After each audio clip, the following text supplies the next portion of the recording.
everyone and welcome back to Clover Knows Pets. I'm Clover, and this video is not really much of a video at all, but more of an audio recording, I guess.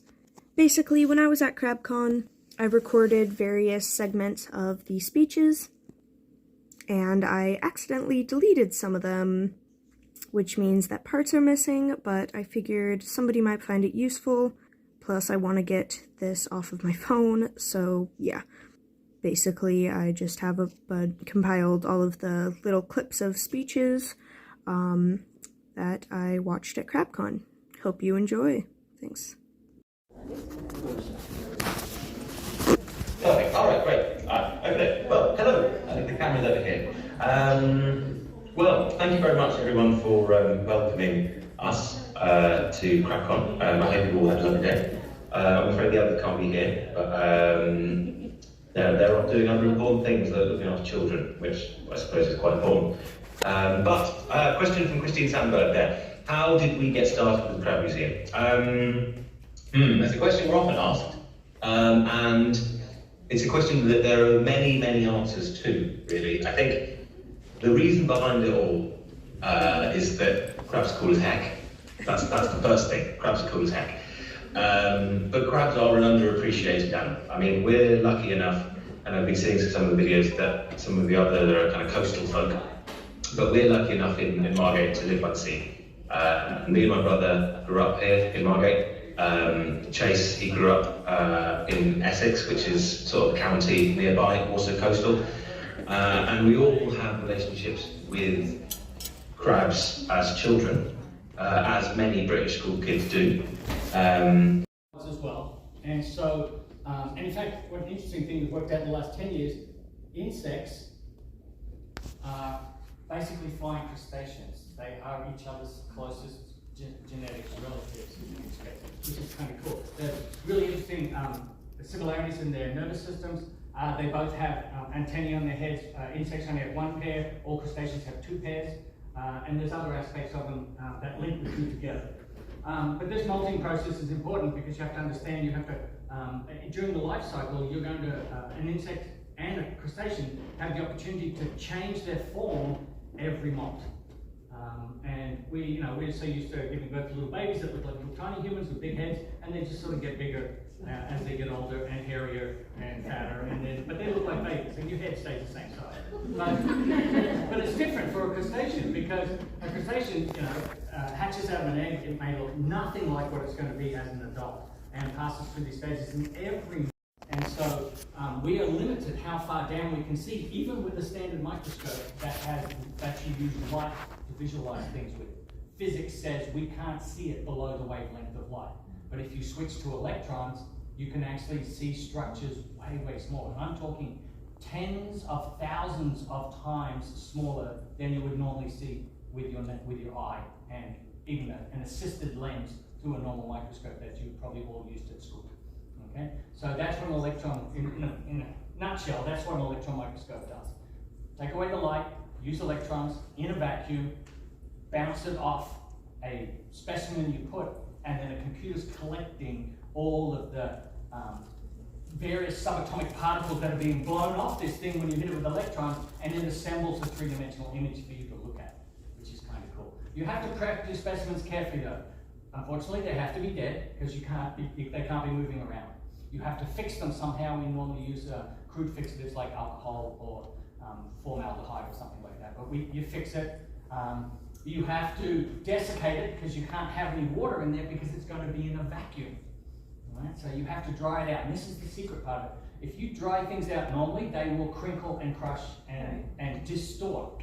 So you have to use some pretty fancy physics and some fancy pieces of equipment, and you basically desiccate without crushing. It doesn't always work. I'll show you some pictures of some of these poor little larvae that are a little deflated because of that. It doesn't always work, but essentially you are going to take all the moisture out of it, but you are going to retain its original three-dimensional form. Then you're going to shoot it with electrons, but you can't just shoot it with electrons. You have to have something that reflects the electrons, and we very coolly coat each of these specimens in a thin layer of gold, which is really cool. So each of these tiny little larvae is now sitting on a little metal stub, and it's coated in gold. It looks like a beautiful piece of jewelry posing its position for you to look at. But that gold is there because you're going to hit it with electrons, and you're going to bounce some of those electrons off, and you're actually going to dislodge some of the gold, and some of those gold electrons are going to help you to make the picture. So that's when you're looking at these sorts of specimens here. Now, we know about the phases, the instars that a typical land hermit crab goes to, because some of the pioneering crustacean biologists of the past actually went to the trouble of looking at them, describing, photographing, and drawing them, mostly drawing them back then, to give us these various stages. And even though Mary, mother of all hermit crabs, is really the first to get them through to walking up onto land here, we mustn't forget that people like, I forget his first name, anyway, Anthony, thank you. Anthony Provenzano also grew them up, hatched them, raised them, but all he was interested in is in each instar, he took a couple of specimens out and dissected them and drawn them, whatever. And then when he got to the megalopa or the juvenile stage, it was like they all got put in alcohol and kept. And so we're interested in documenting the stages. And lots of scientists did this, and we have about about 8 to 10 centimeter species of which we know the full the larval sequence and what they look like at each stage, and we can all see how similar they are to each other. And there's a lot of crustacean larval biologists that do this sort of work. So we have to credit them with giving us something to be able to compare our specimens to. And you can see there are subtle differences between the various types of zoea. We're going to be looking at things like how many setae and spines are on their tail, how many sections are in the tail fan here, how big the rostrum is compared to any and stuff like that. And you can see them all. This is the side view and the top view here. So we're going to be looking at a few of these pictures here, and it's not really important what stage they're at, but you'll recognize some of these differences as they go through from one instar to the next. You'll be able to see those sorts of differences there. So here's a beautiful single zoea all laid out here for us to look at, and it looks exactly like one of Provenzano's drawings there. So you see here, this one's times 40, so if you divide that into 47, that's the original size of the original negative that was there. So it reminds you about some morphology here. Typical crustacean, you have here something here called the cephalothorax, which is the head and the thorax combined. So this part and this part all squashed together, okay? And then you have an abdomen at the back here, which is basically the tail in many respects. And right at the very end is something called the tail fan, which has a central piece called the telson and two little side bits, which are called the uropods, the inner and the outer. And that's the swimming structure. It's like putting on a pair of fins and doing the dolphin kick. That's what that is used for there. You've got a series of limbs under here, which at this point are feeding and swimming limbs. They are not walking limbs, but they are going to become the 5 legs of a typical hermit crab, of which 2 of them are used for walking, 2 of them are used for holding. Light detecting chemicals at the bottom of it. So each one is an eye. So each of those is the equivalent of your eye.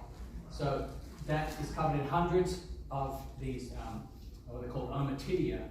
And so anything that moves across the vision of this little zoea gets detected. So if something moved from downstage, upstage, it would be detected by this eye first, then that eye, then that eye, then that one, then that one. These eyes are designed to detect movement. Our eyes are designed to pick up color and detail, and we can pick up peripheral movement over here, but we're not very good at it. But your typical insect eye, your typical arthropod eye is there to detect movement. That's why it's so hard to squash a fly. No matter how fast you think you are, as soon as you start doing that, one of those lenses is going, something's moving here, it's coming closer, and then they're gone. Right? So no matter how fast you think you are, it's second, I think it's the second abdominal segment. You can see it's got these 3 very distinct spines here. So these guys are really well armed when you think about it. Big pointy rostrum, right? It's got spines paddling these things, so they have all these little tiny setae on them, right? That are like feathers. Each of those setae look like feathers. They can spread it out in the water. They can lean on it. They can paddle on it. They're also not only swimming structures, they're feeding structures. So these guys, while they're swimming through the ocean, are grabbing microscopic pieces of plankton themselves and putting it in their mouths while they're feeding there. And so that all those limbs that are underneath the body are all covered in these fine feathered setae that are used for swimming and feeding simultaneously